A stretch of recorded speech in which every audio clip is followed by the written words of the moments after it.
What's up, everybody? I'm going to do a review of the Dalstrong Quantum Series 1. First off, the leather sheath was really nice. It does have a nice button that's easy to unbutton. It seems like it's attached really well. I would be interested if I was keeping the knife, how it would handle over like a year, let's say. But very nice sheath. The knife handled really well. It was really dull. Like, yes, I could Kanazu. I did the paper test, and up in this area, because my sushi master and I looked, we didn't really find where the nick was that was stopping it on the paper, or one that would so drastically stop it. So we were kind of confused with that. But it didn't make a clean slice on the paper, and when I was cutting tempura stuff, it was just sitting there sliding on it. I did the fingernail test as well. It wasn't very sharp out of the box. Um, the knife handled really well. Besides that, with this handle design, where near the bolster, it's a lot thicker and then thins out near the butt. It worked out really well. One of the things is that if you take your hand and you put it here and you're choked up and let's say you're dicing, it was nice to have like a thicker part to put more of the palm of your hand, or palm, this area of your hand there, and it did feel really nice. It's a little bit heavier of a blade. Um, it balanced well, but with the heavierness right here near the bolster, it did really well dicing and slicing. I enjoyed the tip on this one as well. Um, the lines made no interference if you're um, dicing and slicing and things running along your hand. It no problem. Um, the big glaring issue with this knife and why I'm going to return it is that near the bolster it's thicker and near the butt it's thinner. That was a really cool design. But what happens is if you're cutting, or if you're, let's say you're really busy and you have 5 salmon rolls that you're going to make. You're going to cut all the fish, you're going to assemble it, you're going to put it up, and you're going to wear your gloves. But if you, in between that, like let's say you make 3 of the rolls and you're going to plate them, this hand's going to get a little greasy, just a little greasy.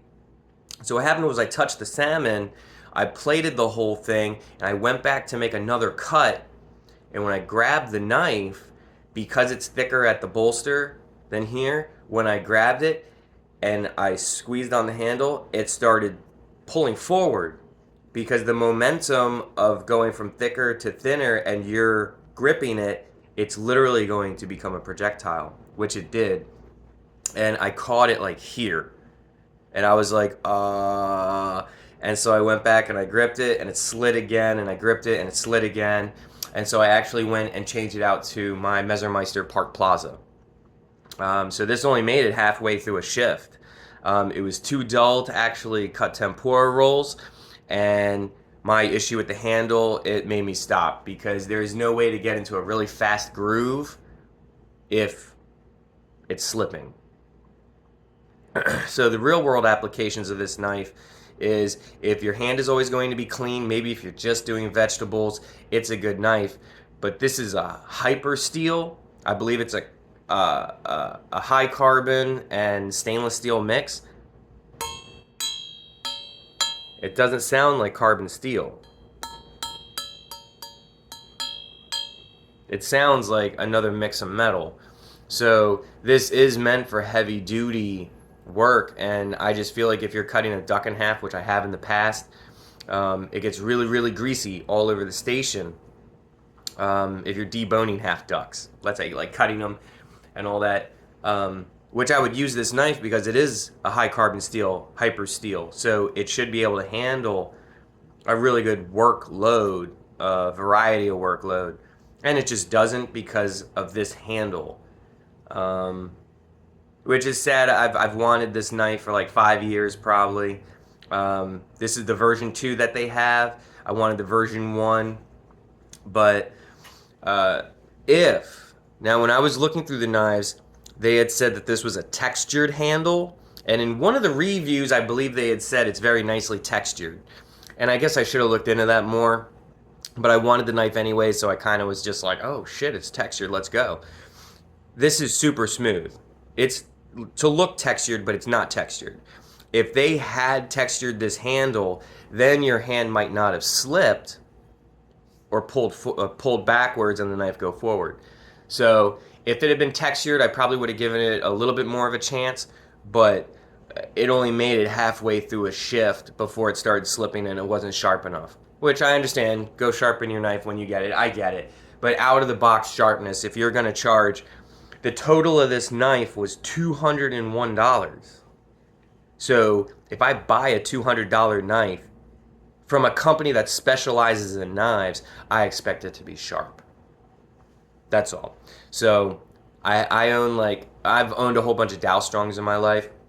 This is the first one that I'm actually going to return because when we're talking about the price point of $200, it just has to be better. And it has to be more practical than just, well, if my hands are always clean. Because any sushi chef, I don't care. No one is going to have perfect hands the entire service, especially when you're doing a brunch, lunch, and dinner kind of thing. And by the time dinner hits and you're on your like 150th roll, yeah, you're flying. You're going really, really fast. And when you're a professional and you can pick up speed like that, a knife like this will absolutely slow you down because you're scared that it's always going to slip forward. So that's my thoughts on it. Let me know what you think. But this is getting returned today, and then I'm on the search for another sushi knife. So let's see what happens.